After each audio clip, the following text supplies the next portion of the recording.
Welcome to Critical Aspects of Law Enforcement, a podcast where we dive into the physical, mental, emotional, and spiritual well-being of the law enforcement officer. Minor injury accident in the 2700 block of 156th Avenue Northeast. All right, welcome back to Critical Aspects of Law Enforcement. I'm your host, Vernon Phillips. And today on the show, we got a special guest. We got Matt Griffin.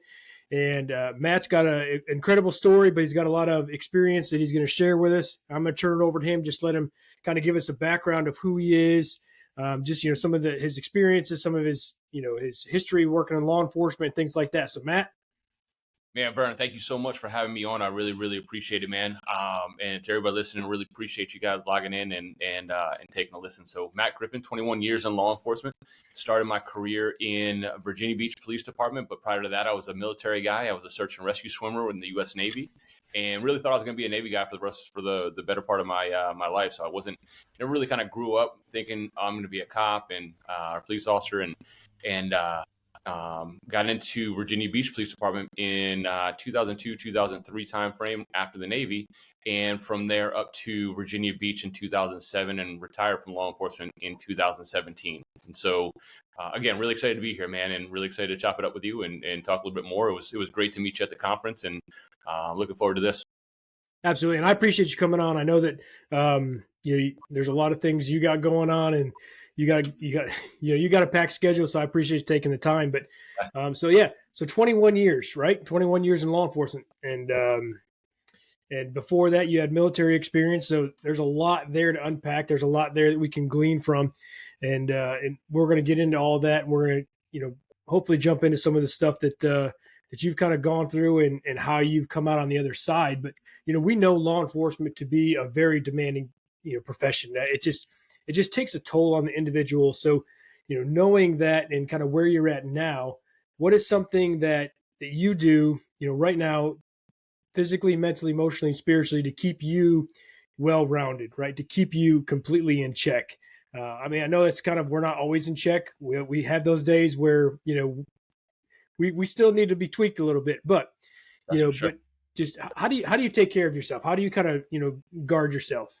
Yeah, Vernon, that's a great question, and I appreciate you asking that. It's every day is a struggle, and I think anybody that's been in law enforcement, been in the military, can relate to that. The things that we've seen, the average body, the average brain is just not supposed to see, and when they go unchecked, when they go untreated, when they go unspoken about for so many weeks, months, and years, it's a constant battle. And I say all the time when I get up and speak, and people ask me, how, Matt, like, how are you smiling and so happy? And I am happy. I'm blessed. I'm blessed to be here. I'm blessed to be above the earth and not pushing the dirt up. But at the end of the day, it takes a lot of work to keep those demons out. And like we were talking just before the podcast started, it's been a rough week. My mom lost her, I lost my dad back in January.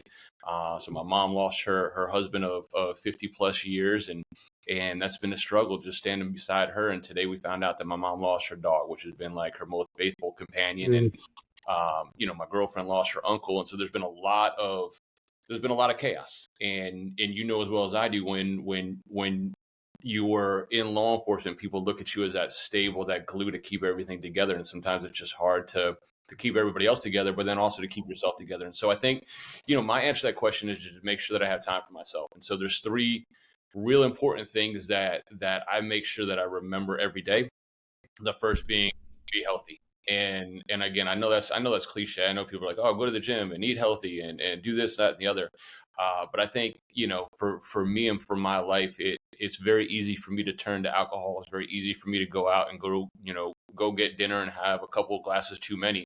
But for me in my life, the next morning when I wake up after a tough week, after tough things that are happening and tough conversations, if I wake up and I don't feel switched on, I don't feel like I'm 100% ready to have a conversation, if I need to have a conversation, it just really makes me more emotional. It makes me sad. It makes the demons start to kind of creep into my head. And so I really kind of make sure that during weeks like this, and after going on podcasts and talking about some of my darkest days, that I make sure that I really check myself, and I have people around me to make sure that they check me. Because it gets really easy to drown yourself in different things. And, I think we all have something. We all have some way that we push out the ability to have to deal with whatever we're going through. And I think for me, a lot of times it's to seclude myself, or the vice versa, the other end of the extreme, which is to have a couple too many and then be hungover. And then again, alcohol is that for me, that depressant the next day. So I got to just be careful about how much alcohol I intake, and I got to also be careful about how I go about my eating patterns and things like that. Structure for me is really, really important. And so days like these and weeks like these, I really make sure that I keep that structure in place, because again, like, demons will creep in and they'll take every opportunity to tell you that you're not worth it, and that that you shouldn't be here, and all the other different things that they're going to say to you. And so, but once you know what those demons are trying to say, you're able to talk back and say, no, I know I am worth it. I know that it is valuable to have me here. I know that my kids do love me. I know that the people around me need me. And and sometimes for me, alcohol quiets that external voice telling the internal voice to shut the F up. Yeah, no, and that's important. So I'm glad that you shared that, because especially during the times where like weeks and days are just, they're rough, right? Because you can have, some days that are good, you can have, some weeks that are good, but then you can get hit with, a week that's just completely overwhelming. So, so for you and your family and your recent losses and just dealing with all that, I express my condolences, and, and I'll be praying for y'all specifically, as you kind of work through that, to, for encouragement and peace as you guys kind of walk through some of that stuff. Cause, I know that's a hard thing to deal with. And that's also a hard thing to deal with, to come alongside and support those that have lost loved ones that are, kind of going through that and walking through that themselves. But, but making sure, and that's one thing you said that I really liked, was that, you try to stay on that schedule, right? That organized, structure that you have, because a lot of times what happens, we get into that, we kind of get down in the muck and we get down in the mud and we start to spin, and we just like, what, right? We just kind of take the whole structure, the whole schedule, and we chuck it, right? We compound problems. We really do. And we just say, yeah, you know what? Normally I'd go and I'd work out, and I'd kind of work out these frustrations, or, I'd go and I'd run and I'd run out this frustration, but you know what? I still feel like it. And the other thing you said is, the demons creeping in and telling those lies to you. I mean, that is a huge, huge thing that we don't give enough light to, is the fact that, the devil is a liar, and he will absolutely capitalize on your hopelessness and your despair.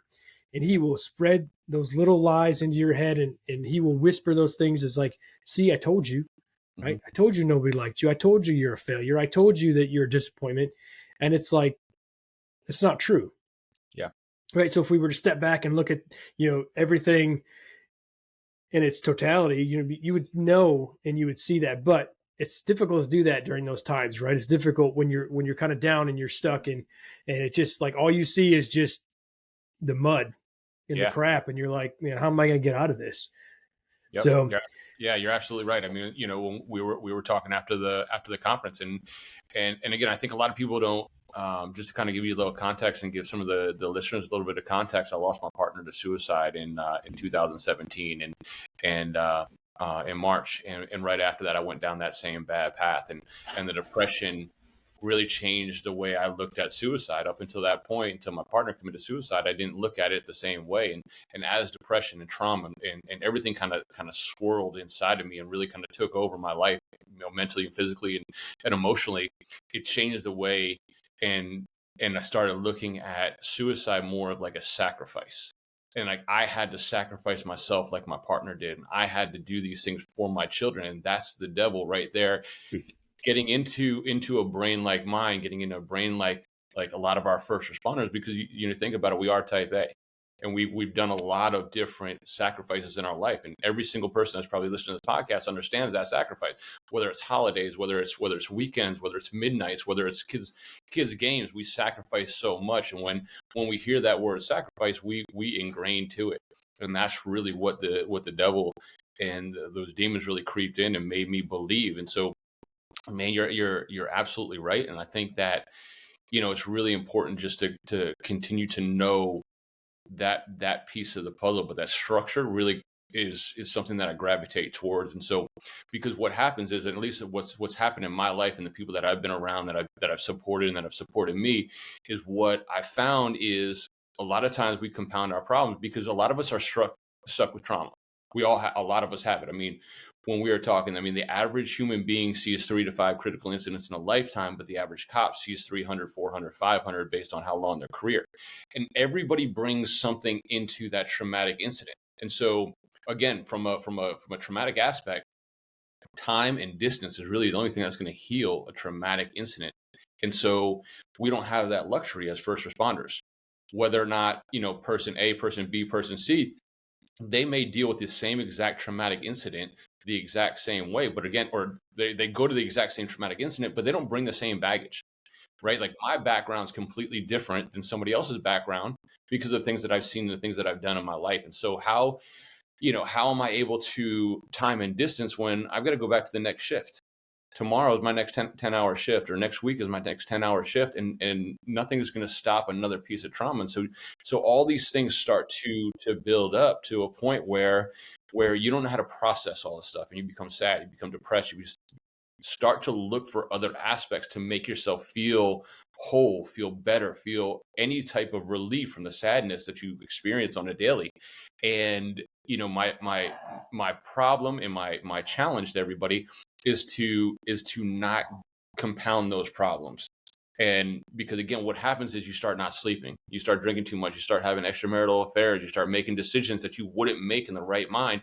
And before you know it, you have a conglomerate of problems, 5, 10, 15 different problems that you have to, they're immediate problems that have to be fixed before you can even get to the root of the problem.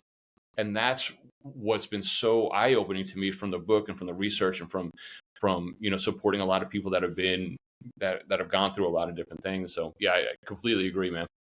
Yeah, and you say that because what we do is in law enforcement, in the first responder community, is you take these things, and this was shared to me, and I use this analogy now. It's kind of like you being in a pool, and every time you're involved in a critical incident or traumatic event, it's like somebody tosses you a beach ball, and they're like, "Hey, take this beach ball, push it under the water, don't let anybody see it," right? Because that's what we teach.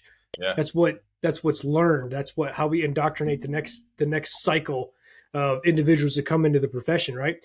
And then the next one comes, and you hold that one down. And it's like, okay, 2 or 3, might be easy, and then you get 4 or 5, 6, 7, and you're trying to tuck them under your legs, but eventually you're going to get one beach ball too many, and what's going to happen? They're all going to rush up to the surface. Mm-hmm. So now instead of dealing with one beach ball at a time, you're dealing with 15, just like you said, right? So yeah, I think that's something that we're starting to get better at in the first responder community, is really trying to hone in and teach people like, hey, look, if there's something going on, if there's something that's bothering you, if there's a particular call you've gone, like, it's okay to reach out and say, hey, I'm having a hard time with this one. But also to your point, like you said, is that a lot of times you don't have that opportunity during shift to do that, because you could go from one critical incident to the next, right? Mm-hmm. And it's not even like, hey, you hit one and then the next 2, or you hit another. I mean, you could hit 3 or 4 just in one shift. Right. So being able to kind of download those and decompress from that is a huge thing. And I think that, that's something that's getting better, but I think that that's something we can definitely still continue to really, really push. Mm-hmm. And I think that, your story and I want to give you an opportunity to kind of share that, your journey to midnight, right? Yeah. Is kind of, a tall tale sign. That's like the stereotypical what we do to get to where you were, right? So now you're on the other side of that, and you're like, hey, let's change this. Let's make a difference. And the way that we teach, our first responders, the way we interact with our first responders, and the way that we educate them on being able to handle the 300 plus, right, mm-hmm. critical incidents, traumatic events they're going to experience. Because just like you, depending on where you do your research, it's anywhere, I've seen it as low as 188, but I've seen studies come out with as high as 800. Right. But it doesn't matter if it's 188 or 800. It's still significantly more than the average citizen. Right. So they've got to be able to take that and place that somewhere, and not just take it in and push it down, because it's not going to stay down. It's only going to stay down for so long. And Yeah, it's got a funny way of always coming back up yep. when the worst possible moment too. So I want to jump into to kind of your your story and kind of your experience, but so if you're willing to share, like when you Yeah. start looking at just your time in law enforcement, what is kind of one of the most significant calls that you had to deal with, and then how did you get on the other side of that, or what did that lead you into, and then ultimately you did get on the other side, and because I know your story, so but I want to Yeah. give you an opportunity to share it. Yeah, for sure. Yeah. So again, as a Navy guy, I was going to stay in the Navy for the better part of my career, but I got the chance to be a Virginia Beach police officer, and and after getting out of the FTO phase, there was a lot of guys that I looked up to, and one of my first calls that I went to when I was on my own, I always kind of joke about like the very first day that I didn't have an FTO with me. I'm driving around making left turns, driving as fast as I possibly could without my blinker on, and doing all the shit that we do every single day once you graduate from FTO phase. And I got that first call, and the first call was a 21-year-old kid that committed suicide. And I remember that when I got there, I was the first one there. I ran up the stairs and I found the body. At that time in VB PD history, we had to kind of search the body and make sure there was nothing suspicious about it. And so the young man was naked and he had shot himself, but the blood had washed off everything that he written on or wrote on the suicide note. And I remember just the way that felt to me, like it didn't feel right. And I mean, everything about the whole situation didn't feel right, but I had a lot of questions. And that night I went home, and my wife at the time, she said, "How was your first day on your own?" I said, "Well, it was really, it was really good. It was really interesting. It was really, it was fun. It was exciting. But at the same time, there was this one call that really bothered me, and I told her about it. And it wasn't like I lost sleep, but the next day I went into work and I found one of those older guys. And one of the guys that you look up to, that you want to pattern your career off, or just a bruiser of a man, and just everybody respects him. And I pulled him aside and I said, "Hey, I'm struggling with a call yesterday, man." He said, "Griff, what's up?" I said, "The suicide yesterday." I said, "The man committed suicide and he wrote a note, but the blood had washed it away." I said, "It just kind of bothers me that like he wanted to say something to this world, but he wasn't able to." And he looked at me in the eyes and he said, "Matt, if you're not strong enough to see this, then this isn't the job for you." And that was it. It wasn't like he was waiting for a follow-up. It was just point blank. It's matter of fact. There is no ifs, ands, or buts. There was no rebuttal to it. It wasn't like, "Well, wait, I don't understand that." It was just, if you're not strong enough to see it, then it's not the job for you. You got in this cruiser and you drove away. So that's one of the most respected people that I've been around in law enforcement. So what did I do? I was this 22, 23-year-old kid that came out of the Navy, that was molded into being a search and rescue swimmer and everything else. I wanted to mold myself into being just like him. So that's exactly what I did. And and I always say that's one of the biggest lies that was ever told to me right there. Yeah. And that really kind of I patterned after that over for the next 2 years, and I did a great job as a cop. I was really excitable. I was always hunting. I mean, at that time we had, we could be proactive. I know, a lot of cops that are listening to this are like, "What's proactive? What do you mean you didn't have calls stacking waiting for you?" But we would jump on. We had jump out squads. We had community oriented policing squads. We did a lot of really proactive police work.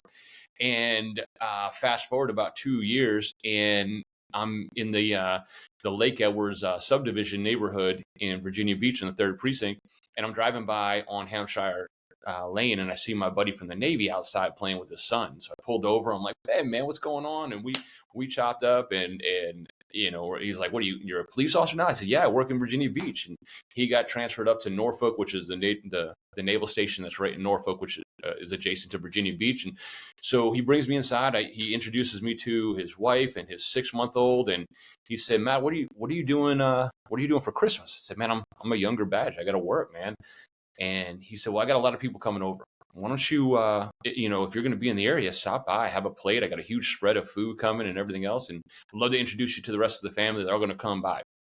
So I said, "Absolutely." And I did that. And on Christmas Day, little Benny Jr. was 2.5 at the time, and he was in the kitchen. He was cutting up Christmas cookies. And, it was just interesting just to see somebody else's life. And again, 2.5 years had gone by, 3 years since I had seen him. And I remember little Benny looked at me, and in a little 2.5-year-old voice, he was cutting up Christmas cookies in the kitchen. He said, are you a police officer, Mr. Griffin? And I said, yes, sir. And he said, that's so cool. And I'll never forget that voice, and just the way those 2.5, like those children can say that with the stutter and everything else. And so fast forward a couple of days and it's New Year's Eve and I'm in the same area doing the exact same thing, writing license plates down for what we thought was a drug house. And it's New Year's Eve. And again, I'm a young badge. I'm 25, 26 years old, whatever I was at the time. And really excited for New Year's Eve because when you're young and, all of your guys are like, we're all going to go out and have a good time. And so I'm biding my time, watching the clock. And right around 4:30, 5 o'clock, the call came out.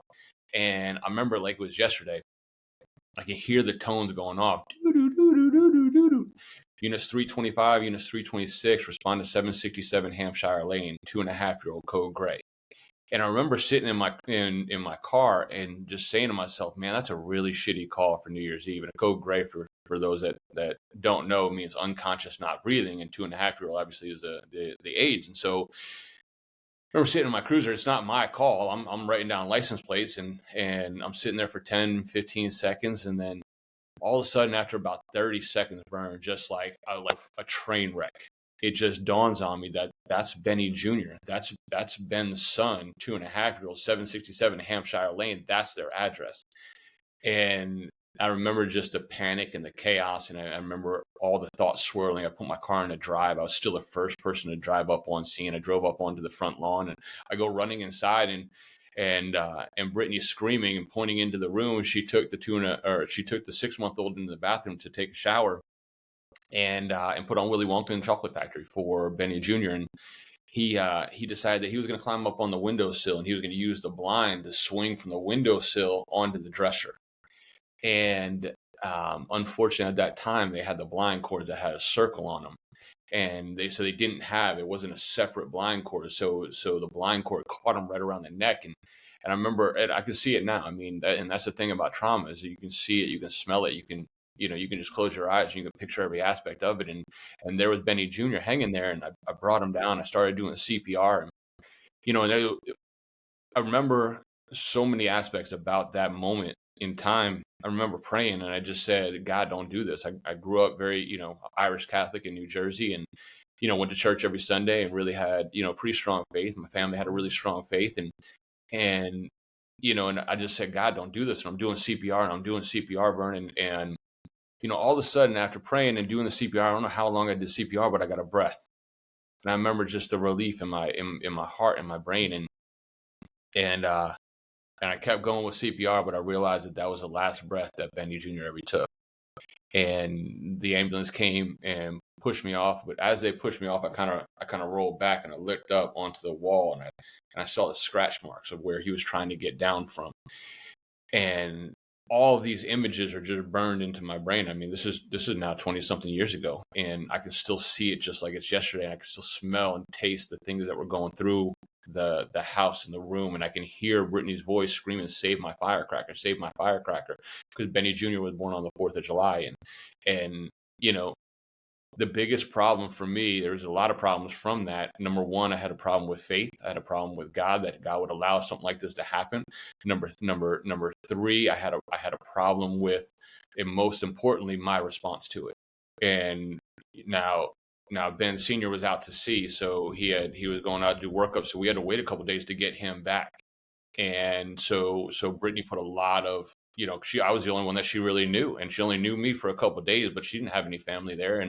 And so, she really weighed on me a lot. But how was I supposed to tell them that I could have saved their son?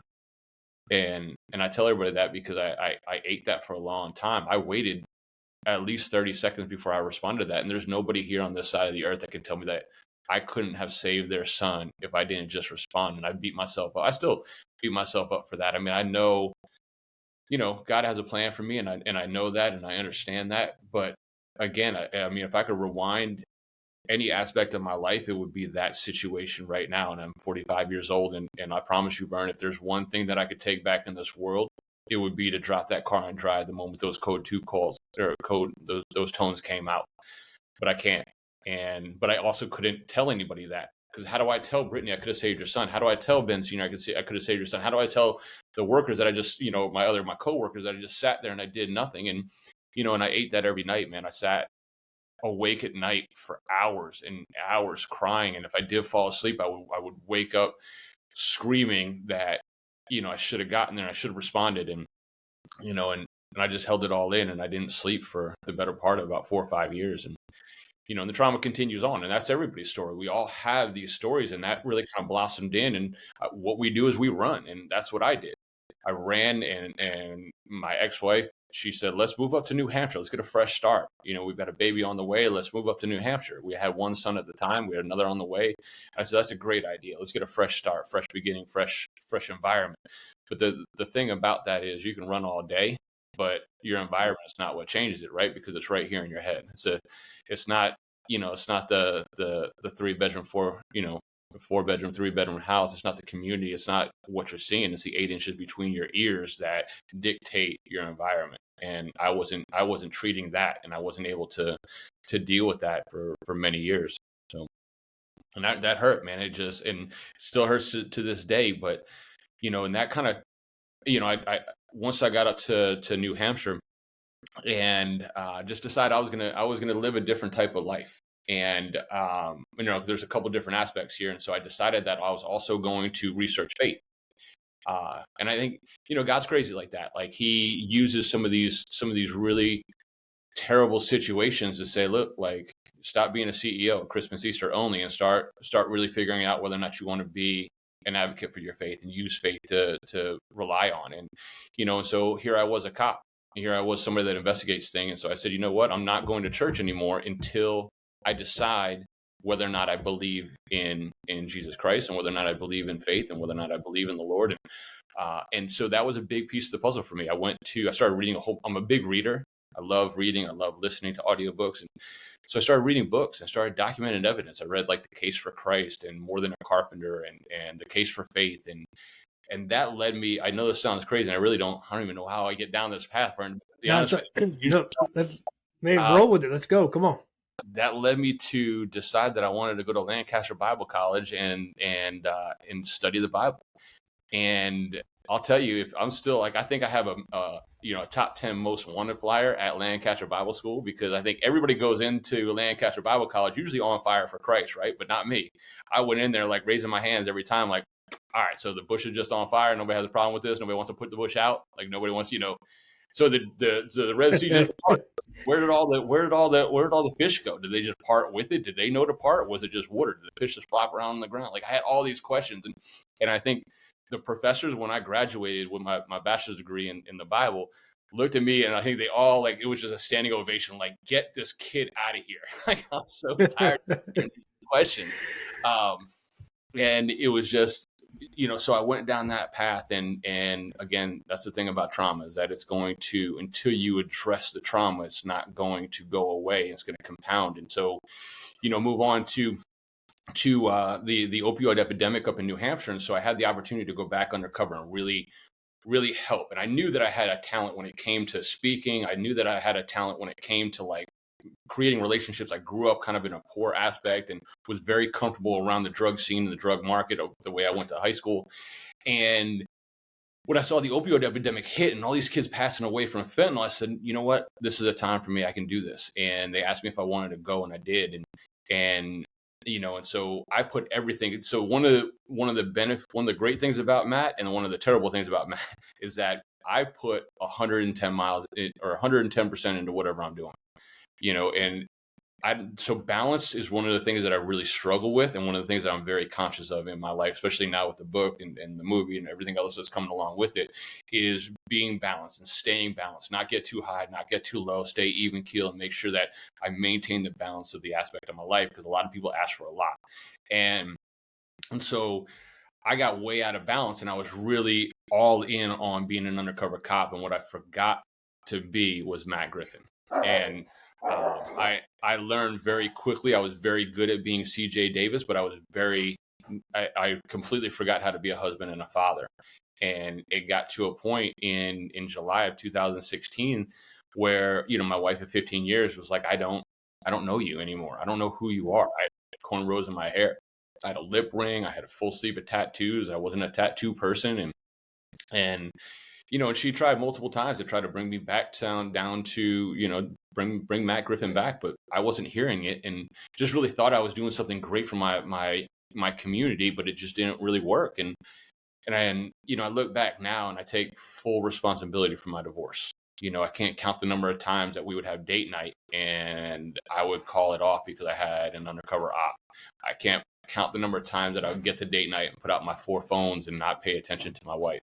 And we can all relate to that because we put so much time and effort in. And again, the devil's going to trick you and is going to tell you that what you're doing is so important that you don't need to deal with the other important aspects in your life. You need to let them go. And that's just a little piece of the puzzle, that the crack of the door to get in, right? Because the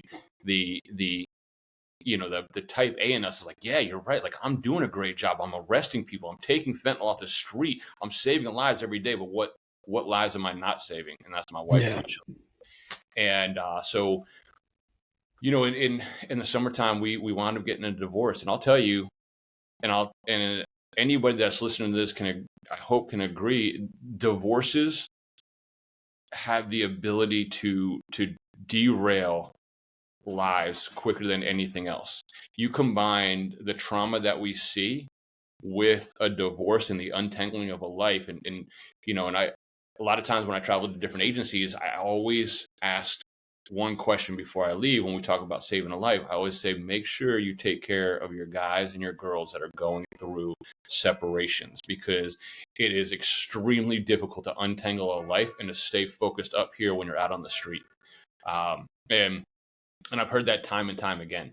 But so that all happens. And the one person that always checked on me, Vern, was my old partner and just a really good friend of mine, who promoted out of the undercover world and everything else, and wound up becoming the police chief, Brian Costa. And so Brian would always send me a text, or I'd see him in the hallway, and he would say, "Status check, Matt, you good? I know you're going through a lot." He was just that kind of that big brother, that 5'8", 240 pounds of muscle. Like, he was quiet, but when he did speak, everybody listened. And that's the type of police chief that you want. And, and March 9th, my divorce was finalized on January 5th, but March 9th would have been my 15-year wedding anniversary. And now we can rewind. I got a lot of unsolved trauma, right? Or unresolved trauma. I've got a lot of things going up. I didn't seek counseling because counseling was supposed to be weak. And again, at the end of the day, I couldn't go get counseling because here I am, this big time undercover cop. And if somebody found out that I was getting counseling, but yet I'm still buying kilos of dope on the side and everything else, the two wouldn't have equaled a successful career. And so March 9th comes around, and I knew, you ever just wake up and just know it's just gonna be a shitty day. And that's what it was, man. It was just, I woke up and I knew today would have been my 15-year wedding anniversary. And I remember it very vividly, just rolling out of bed and just saying to myself, like, this is just gonna be a shitty day. All aspects of today, I'm gonna think about what would have been or could have been, or what my life was, should have been, if not for the police department, really, right? And I started to be angry with the career path I chose and the lack of everything that kind of happened. And why didn't I take a left turn instead of a right turn? Why did I have to go to that call or this call? And so what do? We put our heads down and we go to work. And so that's exactly what I did, man. I put my head down, we go to work. We had a prostitution sting going on that day. We're in the conference room, we're briefing up. And I said, I'm just going to get through this day, go home, and go to sleep. And about 9 o'clock, somebody knocks on the door and says, "Hey, Chief wants to see you." I'm like, dang. And in my head, I'm like, well, I wonder what Chief wants. I'm wondering whether or not it's like, is this work related? Is it Matt and Brian related? So I go down, I knock on the door, and he says, "Matt, have a seat." And now I'm really worried. It wasn't a quick question. It was like, hey, we're having a conversation here. And he looked at me, he said, "You know what today is, right?" Referring to what would have been my 15-year wedding anniversary. I said, "Yeah." He said, "Are you okay?" And I said, "I am." He goes, "Griff, I want to ask you again, are you all right?" I said, "Brian, I'm straight, man." He said, "Because if you're not mentally prepared, you're not physically ready. And you got a lot of people that are relying on you today to be physically and mentally ready." So I'm going to ask you one more time. I'm happy to comp you out for the day if you need somebody else to lead this operation, but I'm going to ask you one more time. Are you okay? And it was like that pause, right? We both kind of looked at each other, for an awkward, probably 3, 4, 5 seconds, whatever it was. And he's got the ability to raise one eyebrow. And I said, "Man, I'm good." What I didn't say was, how are you? I know today's a bad day for you as well, man. How about we get done with this operation? We go chop things up. We go have a cold beer. We go, talk about whatever we need to talk about. Let's go have choir practice. And 2 hours later, Brian went home and shot and killed himself.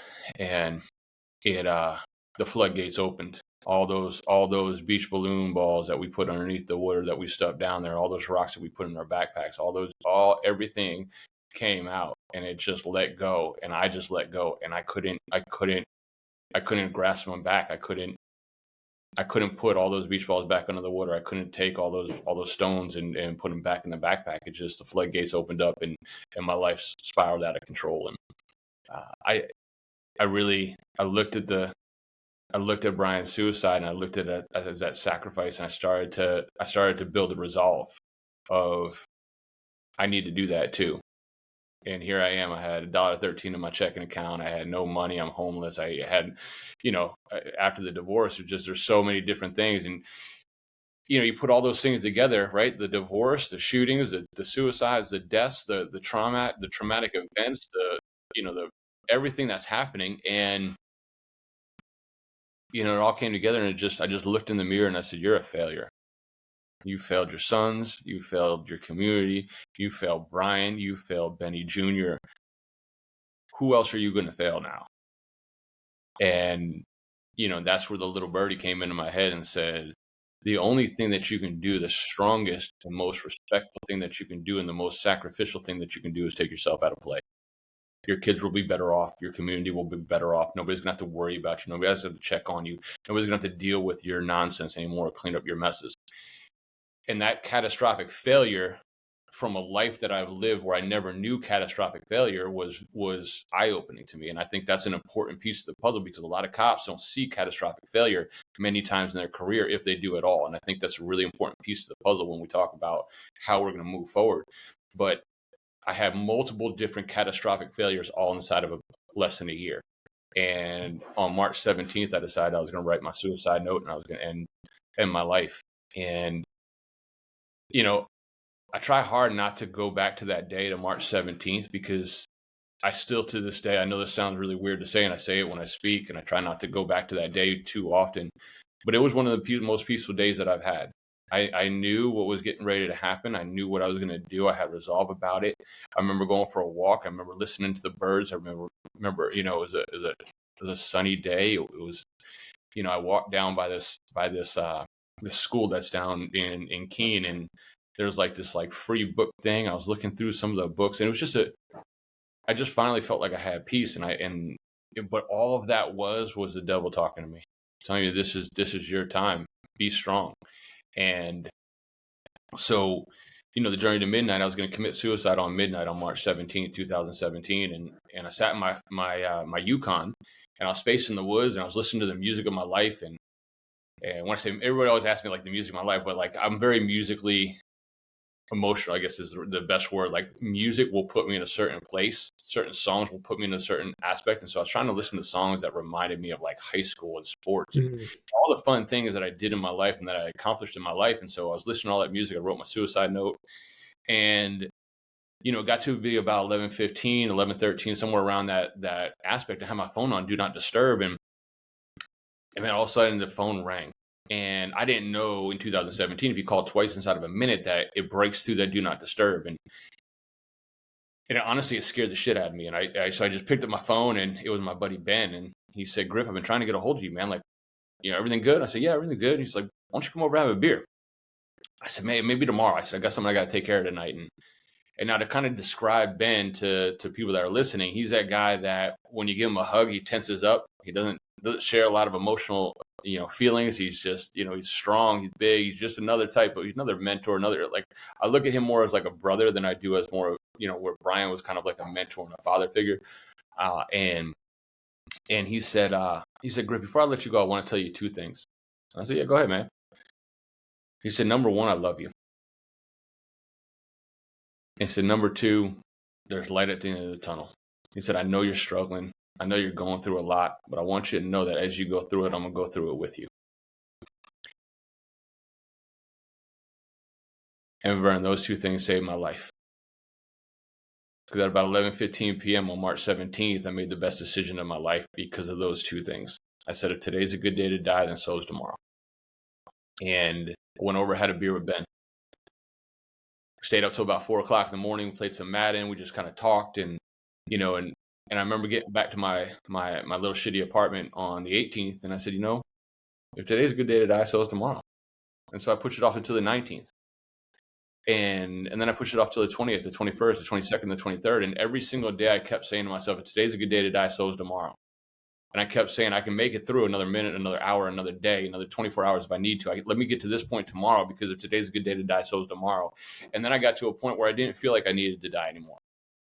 And so I remember the resolve and the grind that it took me every single day. And I'm like, well, I can change that grind, and I can change that mentality to something else. Let's take that same power, the same mental toughness that I've always had in my life, and let's change it to do something good for myself. And that's exactly what I did, Brian. Every day I decided, all right. And I would wake up and I would say to myself, what is it today that I want to do that's going to be good? Whether it's go to the gym, start a project. Like it was, and I always say that's the hope aspect to it. Like I would start a project, I would read a book, I would want to know something different. And, and those were all the things that gave me the hope to make it through to the next day, to make myself a little bit better. And as those pieces started coming back together, I started to realize that let's change that philosophy one more time. And that's the philosophy that I live with every single day. And I live with it today, and I'll live with it for the rest of my life, that God allows me to breathe in this planet. And my philosophy every single day is, today I'm going to do the most selfish thing for myself, and that's do something good for somebody else. Something unexpected, something that I wouldn't do, because when I do something nice for somebody else, the benefit that I get from that is way more than whatever I did for them. And it's the most amazing concept in the entire world. And I say it 100%. It's not even like a cliche type thing. I do it selfishly. I really do. If I see an opportunity to help somebody else and I do it, I just love how it makes me feel to see the smile on their face, to see what they're going to do. Sometimes they don't even know how to process the fact that the bearded guy decided to do something nice for them. And they just move about their life. And I think we create a culture around that. And I think that kind of ties back into what we're trying to do as men inside of the profession, is we keep doing good things for other people. We keep being vulnerable. We keep allowing other people to see the things that we genuinely don't want them to see. They're in turn also going to be empowered to share the things that they don't want other people to see. And that's where the true healing lies. Absolutely. So, I mean, there's a whole lot there that, that we can unpack, but I want to leave, your story just the way it is, because I think that it really just brings into perspective just how much that when you internalize things and you get to that point where you're like, hey, this is the best option. Right. And that's the struggle when we start talking about suicide, because we're like, because it's getting a little bit more, socially acceptable in the community, right? In the law enforcement, first responder communities. It's not quite as, taboo anymore. But it still is kind of makes people feel uncomfortable, because they're like, we don't want to talk about this but here's the thing is, if we don't talk about it, then what's the alternative, right?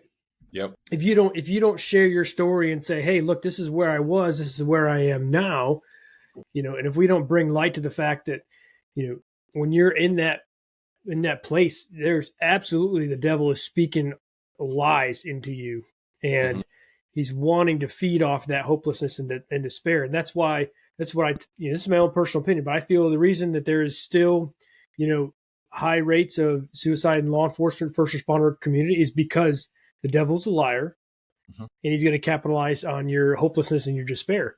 Like, absolutely.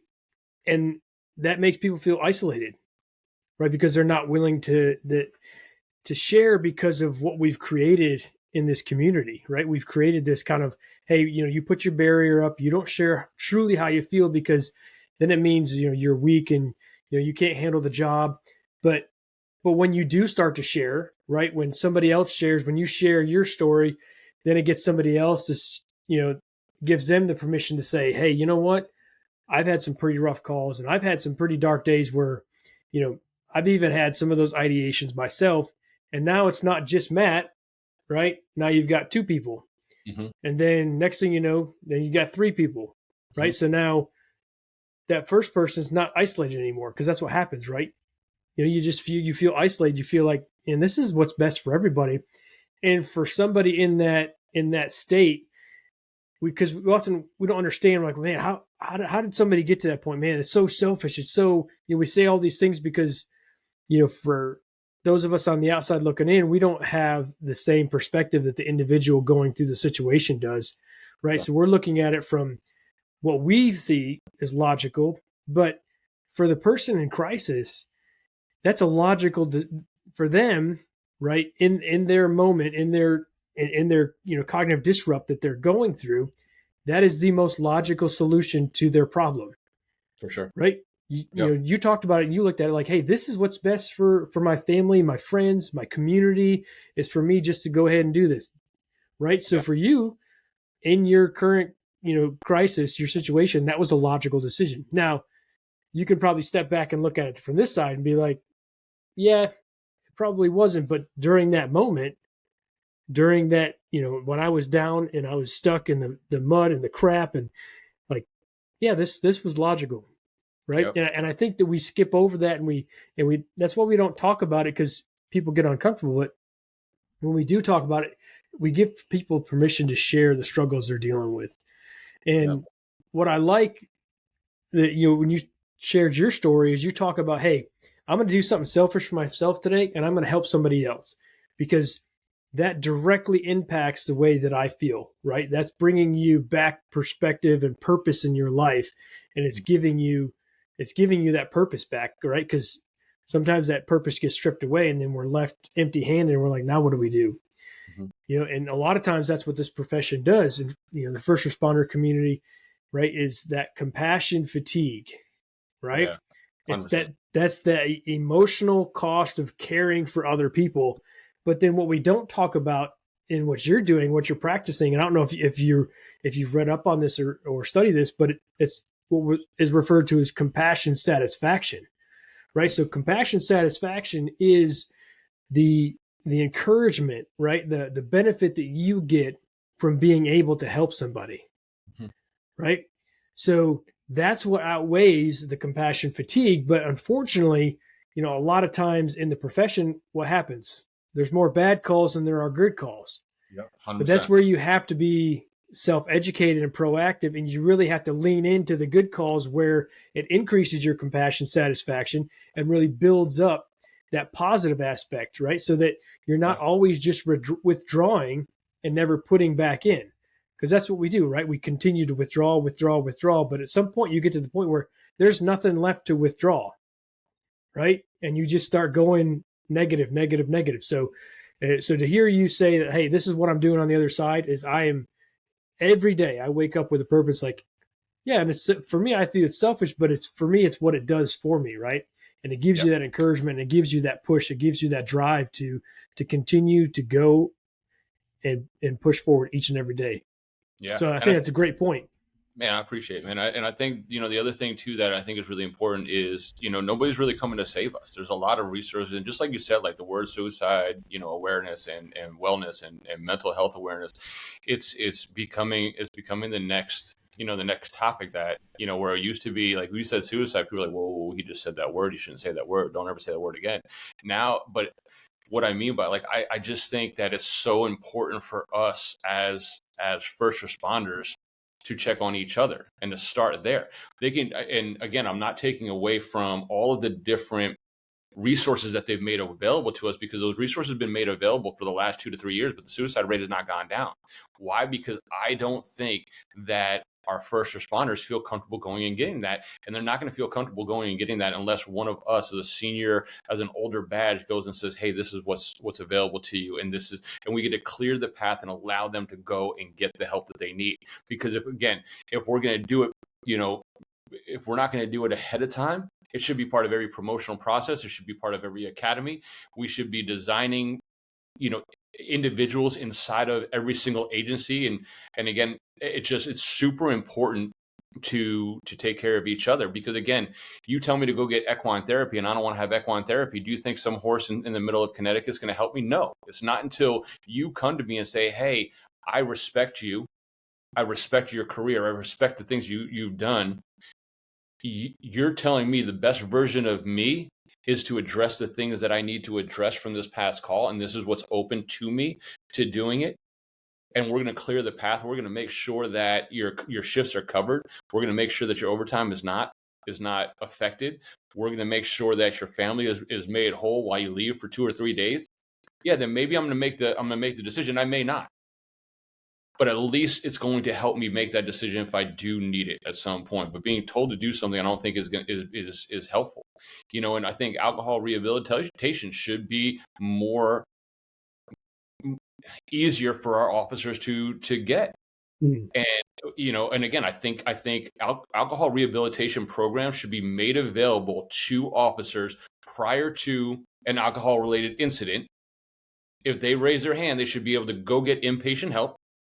We should be able to pave the path for them. We should be able to help them out from getting there, from vetting the places, from vetting the counselors, to vetting everything that needs to happen. We need to make sure that there's a cost aspect to it, taken care of. We got to make sure their families are whole. And we've got to include the families in all of this, all the things that we're doing. Because right now, to me, and I know, I'm not sure, if this is a common belief, but right now I feel like there's a lot of just talking mouths.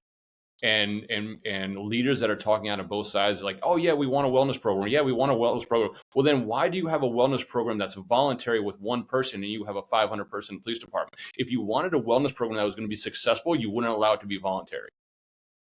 And again, I know I'm getting passionate and I get a little hard on this but it drives me nuts when I hear leaders and I see leaders day in and day out saying, oh, I got a great peer wellness program, peer support program. Well, tell me about it.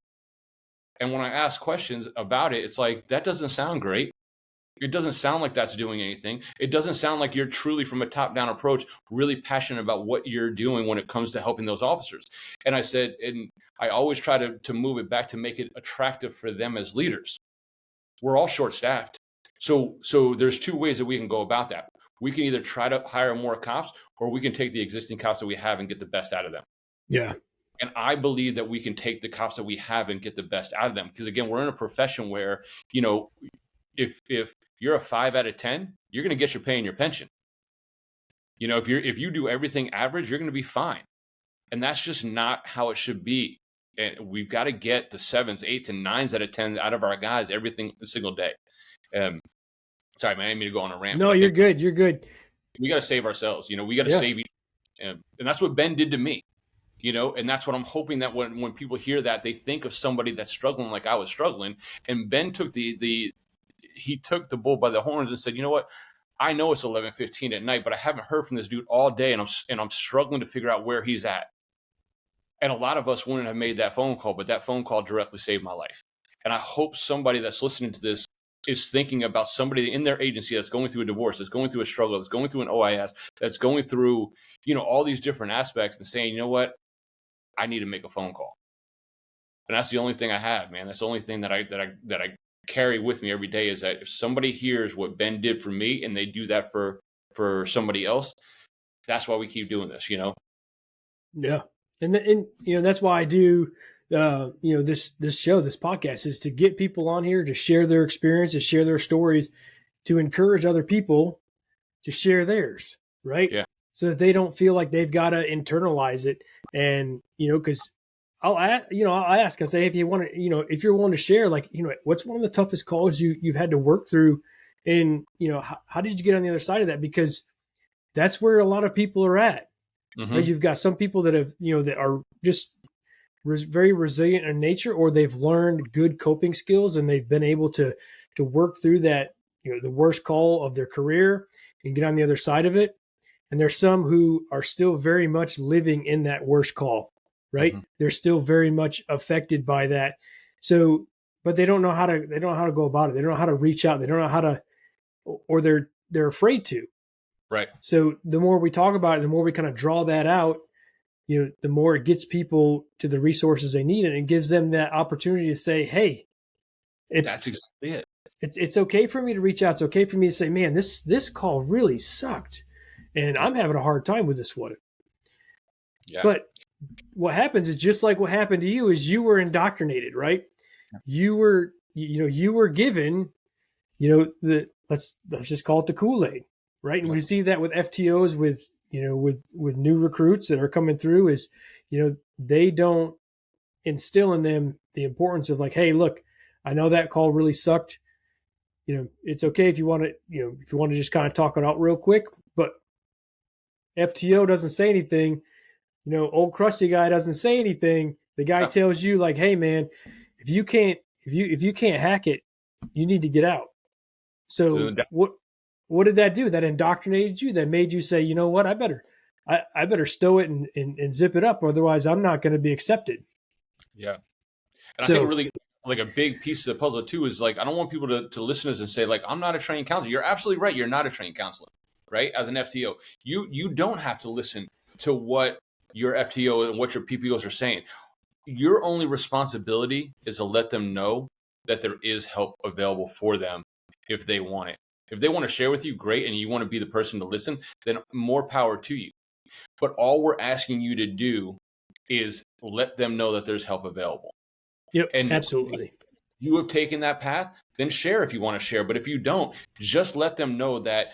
And all I'm saying is clear the path for somebody else to address that trauma and get the best version of themselves every single day. And even if you haven't done it for 28 years, right, don't make somebody else go down that same path, because I think we've seen where that gets us. And that's where we are today in society when it comes to American policing. And, and again, because I hear a lot, well, I'm not a trained counselor. I don't want to, I don't call because I don't know what to say if they say that I'm suicidal. I'm not asking you to be a trained clinician counselor. I'm just asking you to tell them that it's okay to not be okay. It's just not okay to stay that way. And that's the only thing I'm asking you to say to somebody. And if they open up to you, you tell them that there's help available to you. Because again, the nice part about what's happening inside of the last 3 to 5 years when it comes to mental health and wellness is that resources have become made available. Absolutely. They're just not being used. And there's a path to get them to be used more and more. And the path is between officers like you and officers like, all of us that are trying really hard to bridge that gap between them. So. Yep. And before we kind of wrap up, I want to just kind of hit on one more thing. But you do have a book out. Yes. So and it's called, Journey to Midnight, and I'll put that in the show notes. I'll put a link to it because they can find it right on Amazon, right? Yep. Correct. Yeah. So, so I'll put that in there. And then if you're good, you got any LinkedIn or anything that you want me to plug in there if anybody wants to? Yeah, it's interesting, man. So I took a break from LinkedIn and Facebook and Instagram. So my dad passed away in January, and I said, I really just want to focus on myself and my family. There's a lot. I was kind of I got 5 brothers and sisters and a lot of aunts and cousins and uncles and everything else. And so I took a break from social media. But as of this week, I'm back on LinkedIn and I'm back on Facebook underneath author Matt Griffin. So would love to connect with anybody that is open. And again, really going to start to grind, getting back onto the public speaking circuit. I've only done a couple this year, cops being one of them. But yeah, I got a renewed. It took me a little while to take a little break from it, but renewed energy and renewed strength from it. So well, I'll plug all that into the show notes. But just kind of want to end on one more question for you. Is when you look back at kind of your career, everything you've gone through, and where you're at today, how much. And you kind of touched on it a little bit because you were kind of getting into it. But how much has your faith played a role into where you're at today? It's the biggest thing that I have. It is the biggest thing that I have. When a lot of people say to me, I can't imagine having faith inside of this job. I can't imagine not having faith inside of this. Exactly. Yeah. I can't imagine thinking to myself that every single call that happened in my life that I saw and all of the shitty things that happened to me and the people that are around me from watching this job was all just coincidence. If I didn't have the heart and the belief that God had a way of making it better and making it whole and bringing it back to help me, then I don't know where I'd be. I would be lost without my faith. And my faith is the biggest and the strongest, the most important aspect to who I am. And I try. I mean, in my book, I talk a lot about my faith, especially on the back end. And I just can't imagine where I would be without it. And when I finally read my book, so I think I was telling you this, but I wrote each chapter over and over and over again because I knew I had one chance to tell my story. And so at the end of the day, I read my book once, honestly, right before it was released, to be honest with you, because I read each chapter so many times. But I read it all the way through, and I said, "Oh, wow!" It was just so eye-opening to me that there was an intelligent design behind my life. And even though chapter 1 really sucks, if chapter 1 didn't happen, chapter 11, I'm not alive. Yeah. Yeah, chapter 2 was really terrible, but if chapter 2 didn't happen, then chapter 9, I wouldn't have succeeded inside of that. And, that's God and that's faith. And he uses, if you allow him to, he's going to use what you have gone through and what you're currently going through to make you the best version of yourself. And that's the best thing that I have for myself. No matter what today heals, like I said, we started this podcast by saying this has been a really tough week. What I can tell you is because of what I've gone through and because of my faith, I know that this week can get a whole lot worse at any moment of any day, and next week could be even worse. But I'm going to get through it because of my faith and because I know that what I've already gone through. Yeah. And I didn't go through all that just to get through it. I went through it because of what God wants me to do in the platform that he's given me, man. So I appreciate you giving me the opportunity to say that. So. Oh, absolutely. And that's something that, that I used to tell people all the time, is, hey, we start talking about these big name characters from the Bible, and David and Moses and Abraham, and they're like, oh, but I could never be one of them. But what they forget is, all of these individuals were ordinary individuals that God did extraordinary things through, right? 100%. But they just allowed God to do those extraordinary things through them, right? So it's about us getting to a point in our lives where we have that surrender, right? Where we have that surrender and say, okay, God, Lord, this is all for you. This is all by your design, and I'm going to do what you've set forth, and until you tell me otherwise. Yeah. And and when we live our lives that way, it really kind of starts to put things in perspective and line things up. So, no, I appreciate your story, your testimony, and we're out of time, but I'm sure that you and I are probably going to circle back and do a couple more of these. And 100%. But no, I definitely appreciate it. I'll put all that information in the show notes. But thank you for your time. Yeah, man. Thanks, Vern, for having me. I appreciate it. And anybody out there that needs anything, don't hesitate to reach out, whether it's by LinkedIn or Facebook or just through my cell phone number. And authormattgriffin.com is my website as well. All right. Perfect. All right. Thanks, Matt. Thanks, brother. I appreciate you tuning in and listening to Critical Aspects of Law Enforcement. Remember to subscribe to the podcast and share this resource with your fellow officers. The goal of Critical Aspects is to serve, support, and sustain the law enforcement professionals. So head over to www.criticalaspects.org for more resources and information. And as always, God bless and be safe.